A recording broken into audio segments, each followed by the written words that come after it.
विजय माल्या, जिसे हमारे देश का बच्चा बच्चा जानता है और जो लोन डिफॉल्ट का ब्रांड एम्बेसडर बन गया है, उसने 9,000 करोड़ रुपए का फ्रॉड किया और 2017 में वो विदेश में भाग गया। फिर उसके बाद आया 2018 में Nirav Modi, diamond merchant, diamond king, और 11,400 करोड़ का फ्रॉड उसने पंजाब नेशनल बैंक में किया। ये फ्रॉड पंजाब नेशनल बैंक का उस क्वार्टर का जो नेट प्रॉफिट था उससे 49 गुना बढ़ा था। 11,400 करोड़ का फ्रॉड। और उसके बाद उसके अंकल जी आए, मेहुल भाई चोकसी, और मेहुल चोकसी ने 6,400 करोड़ का चूना लगाया, वो भी पंजाब नेशनल बैंक को ही। और सितंबर 2018 में IL&FS यानी कि infrastructure leasing and financial services करके एक कंपनी थी जिसमें LIC और SBI की भी भागीदारी थी। उसने 91,000 करोड़ रुपए की जो उसकी लोन थी उसमें डिफॉल्ट कर दिया। IL&FS की सुनामी इतनी बड़ी थी कि वो DHFL, इंडिया बुल्स जैसी कई NBFCs को अपने साथ उड़ा के लेके चली गई। दोस्तों, ये तो केवल चंद एग्जाम्पल्स ही है। अगर हमारे देश का टोटल NPA यानी कि बेड लोन्स के ऊपर नजर डाले तो वो आंकड़ा आएगा 10 लाख करोड़ रुपए। मैं फिर से एक बार बोलता हूं, 10 लाख करोड़ रुपए।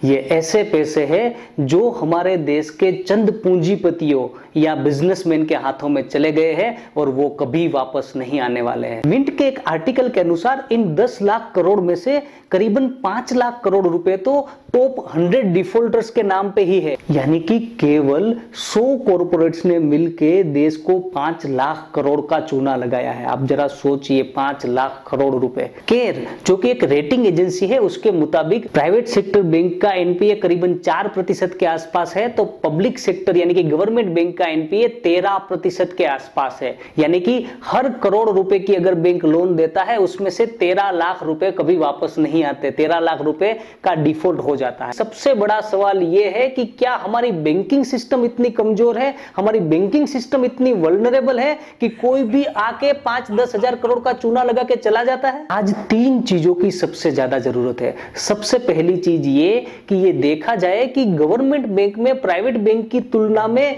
क्यों 3 गुना बड़ा लोन का डिफॉल्ट है।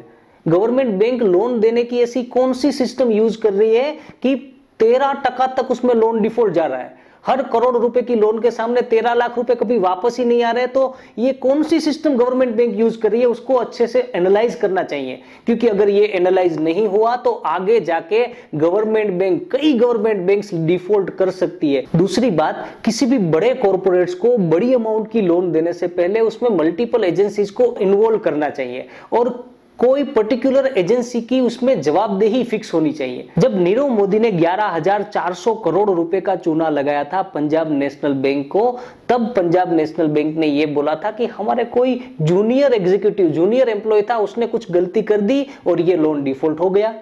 अब वो कौन मानेगा कि भाई जूनियर एम्प्लॉय के पास इतनी बड़ी सत्ता होती है कि वो 11,400 करोड़ का लोन डिफॉल्ट करने में सहायक साबित हो? ये पॉसिबल ही नहीं है। यहां पर कोई एजेंसीज की आज की तारीख में जवाबदेही फिक्स ही नहीं होती। और तीसरी बड़ी बात, इन जो बड़े कॉर्पोरेट्स को जो लोन दी जा रही है वो अपने पैसों का इस्तेमाल प्रॉपर्ली कर रहे हैं कि नहीं कर रहे हैं, उसको मॉनिटर प्रॉपर्ली किया जाना चाहिए।